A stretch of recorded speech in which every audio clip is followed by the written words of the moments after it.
नमस्कार। मूर्ति पूजा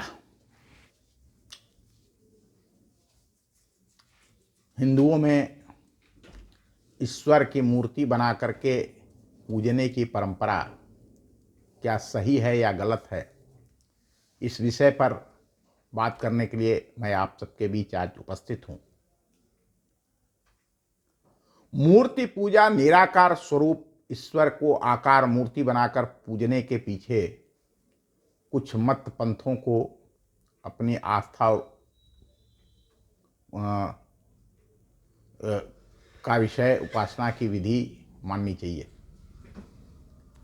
इस पर टिप्पणी करना उनकी आस्था पर ठेस पहुंचाना होगा कि तो यह तथ्य सत्य है कि मूर्ति पूजा बहुत बाद में आरंभ हुई।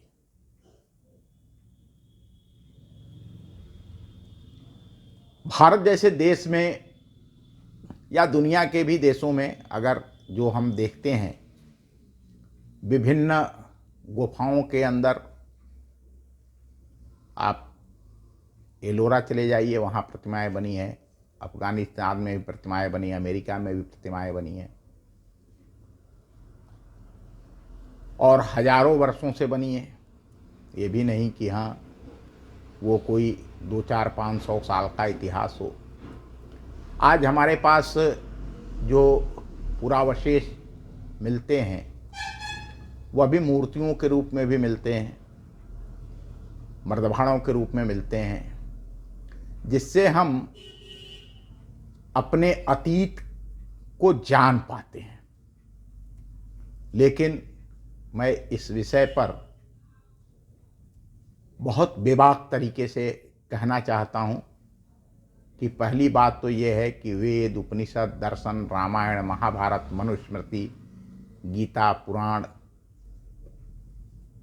इन सारे के अंदर कहीं भी जो हिंदू शब्द है उसका भी उल्लेख नहीं है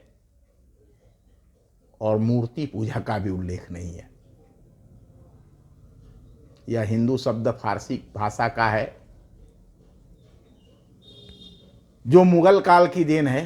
फारसी में इसका अर्थ भी बड़ा खराब और विचित्र है, बहुत अपमानजनक है।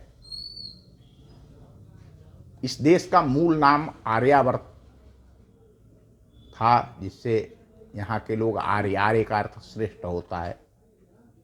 श्रेष्ठ लोगों के रहने का स्थान आर्यावर्त। और आर्य लोग कभी मूर्ति पूजा नहीं करते थे। महर्षि दयानंद ने हिंदू शब्द पर और मूर्ति पूजा पर अपने अनेक व्याख्यानों में इसका उल्लेख किया है। यह सच है कि जिसे हम ईश्वर कहते हैं वह कण कण में है और उसको निराकार मान करके, साकार मान करके, योगाभ्यास के द्वारा, उपासना के द्वारा, चिंतन मनन ध्यान के द्वारा ये उसको प्राप्त करने या साक्षात्कार करने की बात कही जाती है। यही मूल विषय अध्यात्म का है और उस अध्यात्म में यही परंपरा रही है। हम सभी जानते हैं कि मत पंथ के मामले में भारत बहुत उदार भूमि रही है और उसकी उदारता आज भी है। विश्व के किसी भी देश में, वर्तमान की बात ले तो विश्व के किसी भी देश में सभी प्रकार के मत पंथ फिरके को मानने वाले लोग कहीं सुरक्षित और संरक्षित नहीं है। चाहे यहूदी हो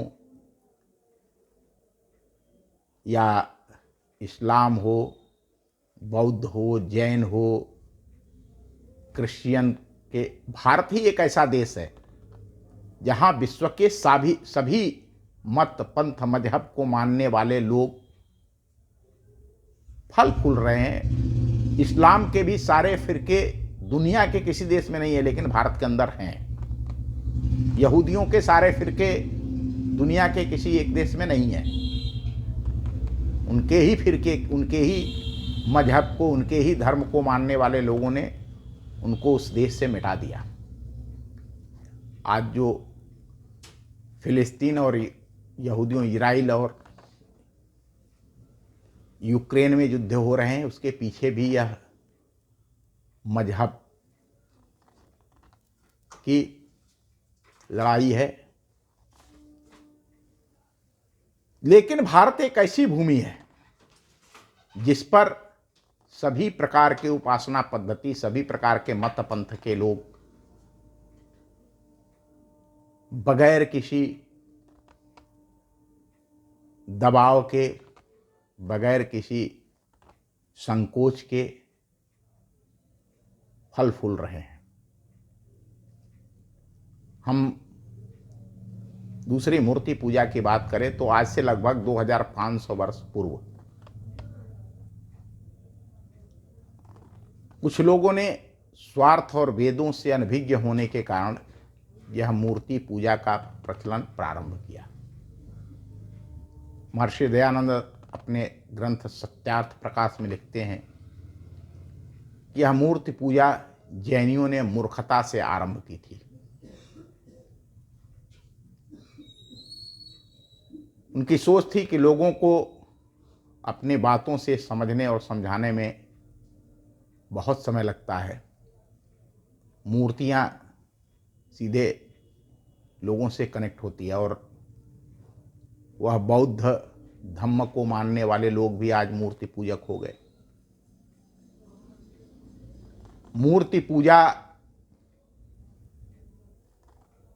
जो कभी ध्यान के लिए उपयोग की जाती थी, साधना के लिए आरंभ में उपयोग की जाती थी, वह मूर्ति पूजा बहुत ही तीव्रता के साथ आज भारत सहित दुनिया के देशों में फल फूल रही है।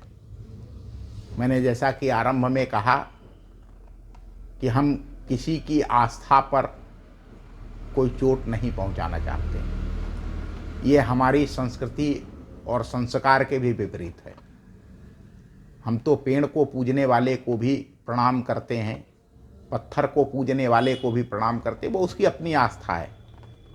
और उस आस्था से अगर उसे आत्मसंतोष प्राप्त होता है, उसे आनंद प्राप्त होता है, उसे सुख प्राप्त होता है, वह आत्म साक्षात्कार की ओर बढ़ता है, तो वह चाहे जिसकी भी पूजा करता है, चाहे सर्प पूजा करता है या पत्थर की पूजा करता है या पेड़ की पूजा करता है, नदी की पूजा करता है, किसी पशु की पूजा करता है, ये विविध प्रकार के मत पंथों के मनीषियों के मत से निकले हुए जितने भी मत हैं, उन सभी का इस धरती पर स्वागत है, सम्मान है। हम किसी की आस्था पर प्रहार करने से अच्छा समझते हैं कि तथ्य, सत्य का तथ्य जो है वह सबकी जानकारी में होना चाहिए। क्योंकि समाज में जो मूर्ति पूजा का विरोध करने वाले लोग हैं वह भी मूर्ति पूजा कर रहे हैं। जैसा मैंने बौद्ध धम्म के बारे में बताया, उनको बुद्ध की मूर्ति लगाने में, उनको अम्बेडकर की मूर्ति लगाने में तो कोई परहेज नहीं है, लेकिन वह राम की मूर्ति, कृष्ण की मूर्ति, हनुमान की मूर्ति की पूजा करने वालों को पोगापंथी, पाखंडी कहते हैं और आलोचना करते हैं। पहले अपने आप को सुधारा जाए, उसके बाद दूसरे की तरफ उंगली उठाई जाए तो ज़्यादा अच्छी बात होगी। धन्यवाद, नमस्कार, फिर मिलेंगे।